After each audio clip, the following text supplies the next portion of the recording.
김건희 여사가 6월 13일 봉하마을을 찾았습니다. 노무현 전 대통령 묘역을 참배하고 권양숙 여사를 예방해서 90분간 환담했다고 하는데요. 여러 가지 말들이 오갔지만 다만 이것 한 가지는 지적을 해둘 필요가 있을 것 같습니다. 김 여사가 환담에서 윤 대통령이 좌천 인사로 힘들었던 시절에 자신과 함께 영화 변호인을 보면서 눈물을 흘린 기억을 먼저 꺼냈다고 하는데요. 이 변호인이라는 영화는 이른바 인권 변호사로 활동했던 노무현 전 대통령의 일화를 다룬 거죠. 김 여사는 이런 말도 했다고 합니다. 노무현 전 대통령이 살아계셨다면 즉 윤 대통령을 얘기하는 건데요. 너는 통합의 대통령이더라고 말해 주셨을 것 같다. 또 국민 통합을 강조하신 노무현 전 대통령을 모두가 좋아했다고 말입니다. 그러니까 노무현 전 대통령이 국민 통합을 강조했다라는 데 방점을 찍고 있습니다. 여러 가지 평가가 나올 수 있습니다. 또 정치적인 성향에 따라서 약간의 온도차가 있는데요. 일단 제가 말씀드리기 전에 보수 매체의 이 기사에 대한 댓글들을 보면은 완전히 양쪽으로 갈라져 있더군요. 보수층들이 평가하는 이번 방문은 국민 통합의 차원에서 긍정적으로 볼 면도 있다. 또 대통령 취임식에 권양숙 씨가 불참했기 때문에 찾아가는 것은 불가피한 일 아니었겠는가라고 평가하는 분들도 있고요. 그렇지 않고 전혀 반대 평가도 보수 매체에서 꽤 많습니다. 찾아보는 것은 맞지만 굳이 권양숙 씨를 찾아가는 게 맞았겠는가? 윤석열 대통령에게 몰표를 몰아준 보수 우파 국민들의 정서도 좀 생각해야 되지 않는가라는 비판적 얘기도 있고요. 또 국가를 위해 희생하고 곧고 올바르게 살아와도 고통받는 사람들 많은데 굳이 김 여사의 첫 번째 공식 행보가 여기여야 됐겠는가? 이런 실망스럽다는 평가도 있습니다.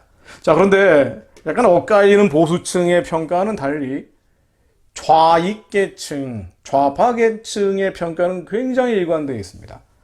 이른바 좌파 매체, 좌익 매체에 달린 댓글들을 보면은요, 제가 입에 담을 수 없는 비방으로 일관해 있습니다. 긍정적인 평가를 거의 찾기 어렵더군요. 줄이라는 표현, 접대부, 온갖 악한 얘기들이 다 주류를 이루고 있습니다. 자, 어쨌든 이런 진영에 따라서 온도차가 있다. 그다지 좋은 평가는 양쪽에서 나오지 않는 것 같습니다.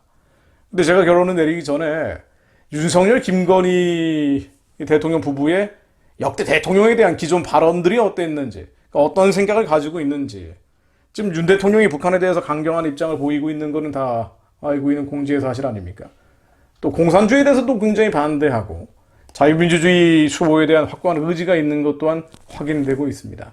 그렇다면 역대 대통령에 대한 시각은 어땠는지 제가 찾아보니까 4명에 대해서 평가를 한 발언들이 있습니다.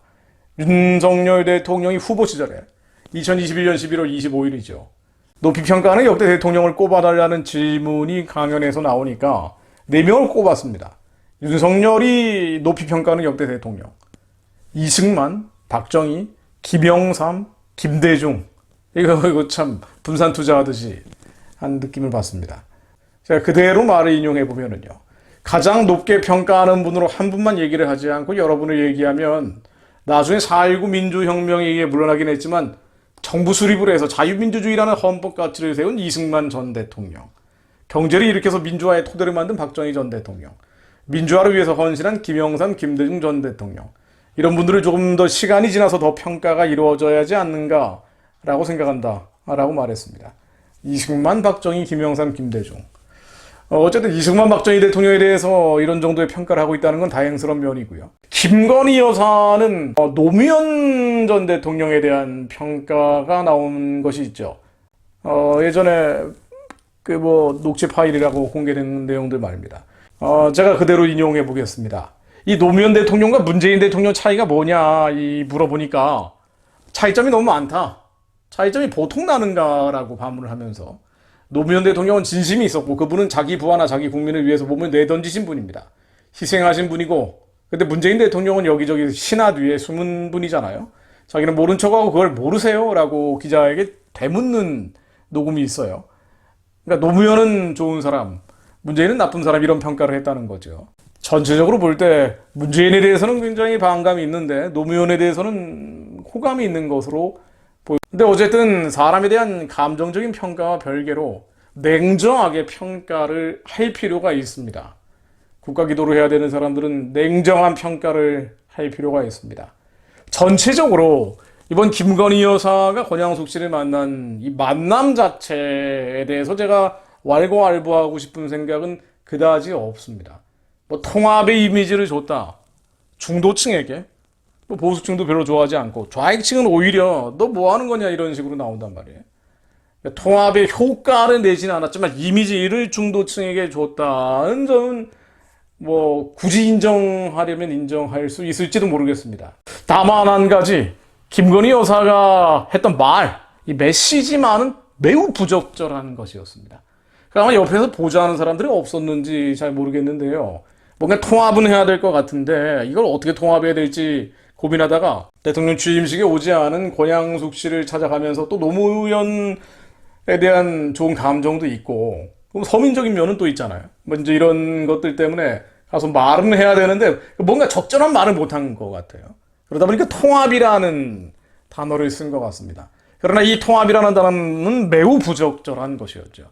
대통령과 대통령 부인의 한마디가 나라의 방향성을 결정합니다. 그래서 이 메시지 한마디 한마디는 철저하게 고민하고 숙고하고 또 사실은 기도해야 되는 부분들인데 이제 그게 없이 나간 거죠. 특히 권양숙 씨를 만난 자리에서 윤석열 대통령이 노무현 변호사를 미화한 영화 변호인을 보고 감격하고 눈물을 흘렸다고 이야기한 거. 이것도 적절치 않은 내용들입니다. 아무리 정치적인 언어라고 하지만 이 정치적인 언어라는 것은 정확한 말을 해야 됩니다. 대통령이 뭐 하는 자리예요? 대통령의 부인이 뭐 하는 자리입니까? 말하는 자리입니다. 행동으로. 아침에 청소하면서 그걸 통해서 보여주는 것도 있겠지만 말로 국민들이 이끌고 가는 자리입니다. 정확한 말을 해야 되죠. 이 정확한 말은 오직 완전하신 말씀에서만 나옵니다. 성경 말씀에서 나오는 거예요. 노무현 대통령에 대해서 그 인간미를 좋아하고 호불호를 떠나서 정확한 언어를 사용해야 합니다. 노무현은 통합을 했던 사람은 아니죠. 국민 통합을 했던 사람은 아닙니다. 그리고 국민 통합의 상징으로 얘기하는 것은 정말 잘못된 얘기죠. 노무현 대통령 뭐 평가가 여러 가지로 갈릴 수가 있지만 이념에 따라서는 양극으로 갈라질 것이고요.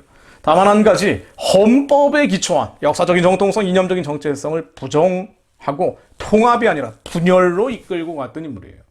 인권 변호사라고 하지만은 인권 변호사라는 사람이 대통령이 된다면 어떻게 됐습니까? 헌법상 국민은 북한 주민들의 인권 참상 외면해버렸죠. 북한 체제를 옹호하고 정권을 옹호하기 여념이 없었습니다. 다른 모든 걸 떠나서 이 부분에 대해서 만큼 역사적인 평가, 사실은 정의와 진실에 의한 평가, 하나님의 공의에 입각한 평가가 있을 수밖에 없는 거예요. 이것은 국민 통합이 아니라 국민 분열이었습니다. 남남 분열시켰죠. 북한 정권과 절대다수 주민들을 분열시킨 겁니다. 또 대한민국과 동맹국가를 분열시켰습니다. 노무현 대통령 이미 돌아가신 분한테 이러쿵저러쿵 얘기할 필요가 없지만요. 적어도 그가 했던 행동이 분열이었는지 통합이었는지에 대해서는 정확한 인식을 가지고 있어야 된다는 거예요. 게다가 그런 자리에서는 정확한 언어를 사용했어야 된다는 얘기입니다. 예를 들면요, 2007년 10월 3일 평양에서 김정일을 만난 노무현 당시 대통령이 이렇게 얘기했었죠. 다 공개된 얘기들입니다. 국정원이 공개했던 노무현, 김정일 대화록에 나와 있는 거예요. 제가 그대로 읽어보겠습니다. 그동안 해외를 다니면서, 노무현 대통령이 당시 했던 얘기예요. 그동안 해외를 다니면서 50회 넘는 정상회담을 했습니다만은 그동안 외국 정상들의 북측에 대한 얘기가 나왔을 때 나는 북측의 대변인 노릇 또는 변호인 노릇을 했고 때로는 얼굴을 붉혔던 일도 있습니다. 김정일 앞에서 나는 북한의 대변인, 변호인을 했다. 얼굴을 붉혀가면서 이런 얘기를 하는 거예요. 또 이런 얘기도 했습니다. 나는 지난 5년 동안 북핵 문제를 둘러싼 북측의 입장을 가지고 미국하고 싸워왔고 국제 무대에서 북측의 입장을 변호해 왔습니다. 대한민국 대통령이 북측의 대변인 또는 변호인 노릇을 했다고 말한 거예요. 북핵 폐기를 위해 애쓰는 동맹국가 싸워왔다는 말을 반국가라는 채 수계 앞에서 한 겁니다. 또 자랑하듯이 한 거예요. 이 북측이라는 게 뭡니까? 수용지배체제. 김정일을 가리키는 거죠. 김정일이 어떤 인물이에요? 학살자입니다. 사륙자입니다. 이 1,500만 북한 주민들을 벌레처럼 짓밟아온 자예요. 이런 자를 변호했다고 얘기한 거예요. 1974년 유경수 여사를 암살한 주인공이 김정일이죠. 1983년 아웅산 테러, 1987년 대한항공 폭파, 1997년 이한영 암살, 2002년 참수리역 격침, 2010년 천안함 폭침, 연명도 포격, 지령자가 바로 김정일입니다. 핵무기를 개발하고 정치범 수용소에서 23만 명을 가두고 있고 100만 명 이상 죽음으로 내몬 인물이 바로 김정일인 거예요. 90년 죽음 안에 300만의 대기근으로 수많은 사람들의 떼죽음의 책임자가 바로 김정일입니다. 반인류 전쟁 범죄자예요. 테러범입니다. 수백만 동족을 죽음으로 몰고 간 악마적인 인간이죠. 근데 대한민국 대통령이 그 악마적인 인물, 사실은 성경적으로는 적그리스도의 예표적 인물입니다. 바로나 골리앗 같은 인물이에요. 바로와 골리앗 앞에서 모세와 다윗이 어떻게 했습니까? 대적했죠. 하나님의 말씀으로 대적했습니다. 그 대적해야 될 대상이에요. 이 대적해야 될 적그리스도적 예표를 대변했다. 변호인이었다고 자임한 거예요. 그런 노무현 전 대통령을 인권 변호사로 그린 영화 변호인을 보고 눈물을 흘렸다는 것. 이거는 어떤 이념 문제가 아니고요. 영적인 문제입니다. 김건희 여사의 선과 악, 무엇이 선이고 무엇이 악인지 많은 부분이 헷갈리고 있구나. 제가 미혹이라는 단어를 쓰고 싶지도 않습니다. 그 사람을 위해, 윤석열 대통령을 위해 기도해야 되겠다는 생각이 듭니다. 하나님, 그들이 주님을 만나게 하시고 하나님을 알게 하시며 심령 가운데 완전하신 말씀 앞에 두려워 떠는 자들이 되게 하옵소서. 게다가 김건희 여사가 전직 대통령 부인을 만나려면요, 순서가 있습니다. 순서대로 갔어야 됩니다. 국민 통합을 위해서라면 건국 대통령 이승만의 양자 이인수 부부를 찾아갔어야 되고요. 그 다음은 감옥에서 고생하고 있는 이명박 전 대통령 부인을 먼저 만나는 게 순서입니다. 이 순서로 바꿔버린 거죠. 게다가 만나야 될 사람들 얼마나 많습니까? 공식 행보의 첫 번째 걸음을 걷기 위해서 북한 인권의 상징적 인물을 만난다든가, 그럼 전 세계가 관심을 가졌을 거예요. 아, 진짜 양심적인 사람이 대통령이 됐구나. 전 세계에 이른바 좌파, 이른바 우파도 박수를 보냈을 거예요. 근데 그걸 하지 않은, 물론 앞으로 지켜봐야 되겠습니다만은, 이 순서를 헷갈리고 있는 겁니다. 여러분, 미혹이 뭐냐면은요, 미혹이라는 거는 순서를 헷갈리는 거예요. 가장 중요한 것과 중요하지 않은 것인데 중요하지 않은 게 가장 중요하다고 생각해버리면 이게 사실은 미혹입니다.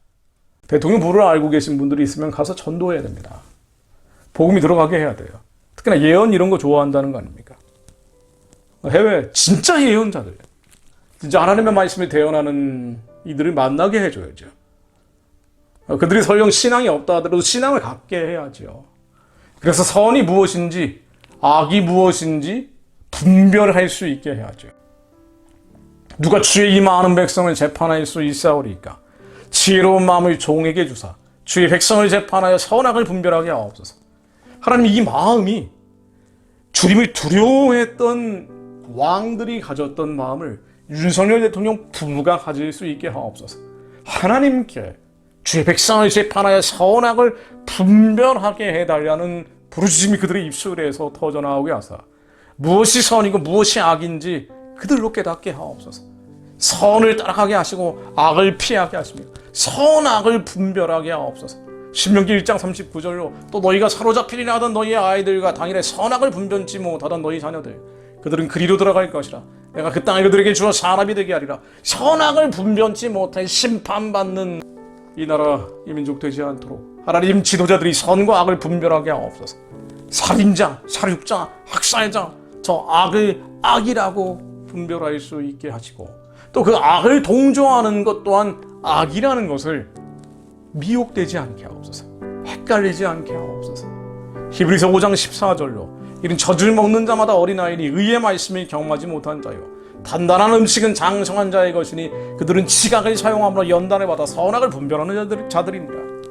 지각을 사용함으로 연단을 받아 선악을 분별하는 자들이 저희가 되게 하시고, 윤석열 대통령 부부에게 그들의 지각이 하나님의 말씀이 들어가서 지각이 연단받아 선과 악을 분별할 수 있게 하옵소서. 그들의 입술을 통해 북한 인권에 대한 선포가 나오게 하시고, 가련한 자들, 누워있는 자들, 고통받는 자들, 살려달라 부르짖는 자들의 그 아파하는 고통에 함께 아파하는 마음, 상한 갈대를 꺾지 않고 꺼져가는 심지를 끄지 않는 예수 그리스도의 마음이 그들에게 들어갈 수 있도록 하나님 초월적으로 역사해 주옵소서.